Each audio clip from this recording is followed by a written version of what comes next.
Good Friday evening, everyone. Thanks for joining us for Western Mass News at 6. I'm Chris Pisano. Let's take a quick look at what's making the latest headlines. Governor Charlie Baker today signing an executive order requiring people to wear face coverings in public when social distancing isn't possible. Starting May 6th, face coverings will have to be worn in grocery stores and on public transportation.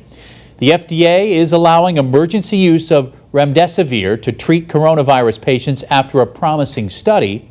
And in keeping with the governor's extension of the stay-at-home advisory, MGM will extend the closure of the state's 3 properties to May 18th. Connecticut set to begin reopening some of their businesses on May 20th, but Massachusetts Governor Charlie Baker earlier today made it clear our state isn't ready to reopen anytime soon, leaving many business owners, especially those near the Connecticut border, worried. Western Mass News reporter Lindsay Kane live for us in Springfield tonight with more. Lindsay? Some businesses in Western Mass that are just minutes from Connecticut are worried that their customers are going to go out of state when Connecticut reopens. We're right on the border. I could definitely see people venturing over into Connecticut to get, their hair and nails done. With hair and nail salons listed as one of the businesses allowed to open in Connecticut on May 20th, Brush Salon in East Longmeadow, just minutes away from the Connecticut line, is no stranger to clients from out of state. Connecticut shut down before we did, and we definitely had people calling the salon from Connecticut to try to get in. But Governor Baker on Friday made a surprising announcement to many, making it clear Massachusetts will not reopen soon. The guidance that's come out from basically every other country, including this one, has been that until you actually see a downward trend in some of the key indices associated with the presence of COVID-19, it would be a mistake to reopen your economy. And with the shutdown continuing, Jacqueline Lopes, co-owner of Brush Salon, tells Western Mass News over FaceTime that this has cost each of their 5 stylists thousands of dollars in revenue. It's been very difficult. It comes in waves. It's been like a roller coaster. She says they have been paying attention to regulations from other states around the nation, so when Massachusetts does eventually reopen, they will be ready to open their doors. We're just trying to stay up to date and see what other states are looking to have these salons do, and just kind of be on our toes so we can open right away and take the steps that we need to. Lope says while she is excited to get back to work at some point, she knows business will not fully be back to normal for a while. When we do reopen, it's not going to be normal. We're going to have to wear masks, and we're already a really clean place to begin with, but our sanitizing has to be up to par. The Massachusetts Reopening Committee has been told to submit their reopening plan to Governor Baker by May 18th. Live in Springfield, Lindsay Kane, Western Mass News. Lindsay, thank you for that live report. Governor Baker, meantime, announcing today an executive order requiring all people to wear face coverings where social distancing can't be practiced, as we told you at the top of the newscast. The executive order goes into effect May 6th and includes all employees and customers at places that are open to the public. This is going to be basically a way of life, okay? There's no ifs, no ands, no buts, no doubts, okay? And I certainly think that for the most part, if you can't distance, inside or outside, you're going to be expected to wear a face covering or a mask. The order does not apply to children under the age of 2. The governor has also asked the Department of Public Health for guidelines regarding face masks for children between the ages of 2 and 5. The Massachusetts Department of Public Health releasing the latest numbers, and so far, the number of tests conducted in the state, 289,636, with 13,989 new tests reported today. The Department of Public Health confirming a total of 64,311 positive cases. That is up 2,106 from yesterday. 3,716 people have died from COVID-19. With 154 new deaths reported today. And breaking down those numbers county by county, here in Western Mass, Hampden County is reporting 3,900 coronavirus cases. Hampshire County, 518, Franklin, 260, and Berkshire County, 444. In total, the 4 counties of Western Mass reporting 5,122 COVID-19 cases. With federal and state investigations well underway into the coronavirus outbreak at the Holyoke Soldiers Home, the number of cases and deaths continue to worry those in the community. A Western Mass News reporter Leon Purvis is live in Holyoke after speaking with that city's mayor about the situation. Leon? Chris, we just received the latest numbers here from the Holyoke Soldiers Home, and the number of veteran deaths have remained the same as yesterday.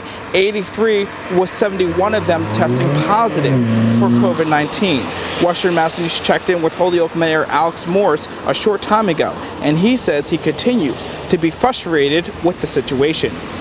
To the Holyoke Medical Center to make sure they get proper care and protection throughout this outbreak. And so, the city, in partnership with the Holyoke Medical Center and other organizations, local businesses, are doing whatever we can to support our veterans, both at that facility, but veterans throughout our city entirely. But all folks at nursing homes, all folks that are at risk of contracting this illness, and all folks who are at risk of really having a hard time with this, we need to do everything we can to protect them.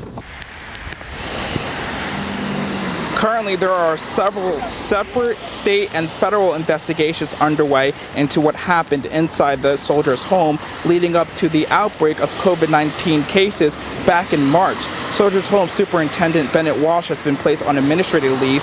He has filed an injunction to stop any disciplinary action before investigations are complete. Live in Holyoke, Leon Purvis, Western Mass News. Leon, thank you for that live report. A warning for pet owners tonight, particularly those with cats. The CDC says social distancing applies for your furry friends as well. It comes after 2 house cats in New York tested positive for COVID-19. Western Mass News reporter Jordan Jagelinzer has what we need to know.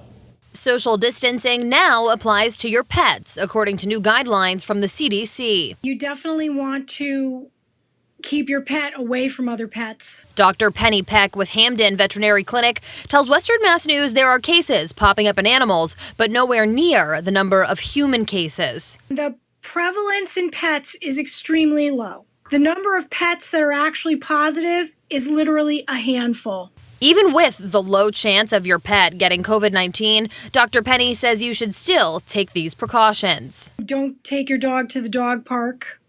Don't take your dog anywhere around your neighbor's dogs, and don't let your cat outside. You want to keep your cat inside the house.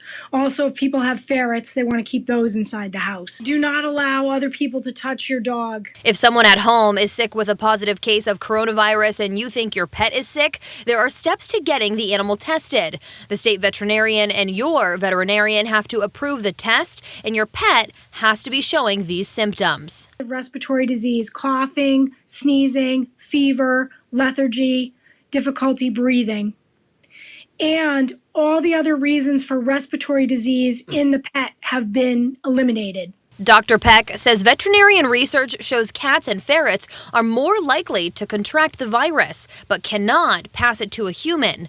Dogs are not likely to contract the virus at all. She says there's no evidence showing that COVID-19 kills animals. It's usually a mild case. Reporting for Western Mass News, I'm Jordan Jagelinzer. Now, a North Carolina pug did test positive for COVID-19 a few days ago, but vets advise pet owners not to worry too much since it is still rare. Now at 6, a parade in Springfield today in recognition of essential workers and residents at MHA Group Homes. Staff from the Mental Health Association decorated their cars with signs of love and encouragement. They drove past 11 residential program sites in Western Mass, honking their horns and stopping to hold up signs while social distancing. The staff was recognizing the hard work done by the agency's essential workers. And for more coverage on the coronavirus emergency as it continues to develop, log on to our free Western Mass News streaming app. We had those soaking rains early this morning, and then in the afternoon, a round of thunderstorms moved through. We're now seeing the thunderstorms depart the area, just leaving us with some heavier showers through Franklin County, portions of Hampshire County. But I think by and large, the heaviest of the afternoon round of showers and storms is beyond us in the rearview mirror. There's northern Worcester County, Royalston, as you go into southern New Hampshire. But right now, Northfield into Warwick, Irving, right along Route 2 as you go towards Leiden and Bernardston. Still some moderate to heavy showers in place. This is all part of that cold front that's trying to push through it was kind of the convergence zone right over Western Mass, and that's why we saw those thunderstorms really bubble up into about the 3 o'clock hour, and then we're still dealing with some of that heavy rain into this 6 o'clock hour. But the general trend is going to be a dry one. We'll clear out into tonight. In fact, if you're up late, you'll see some stars by midnight or so, waking up with some sunshine for your Saturday, in place for Sunday after we get through a round of showers. This is arriving right before daybreak, so the good news is this will clear out, leaving us with a nice Sunday too.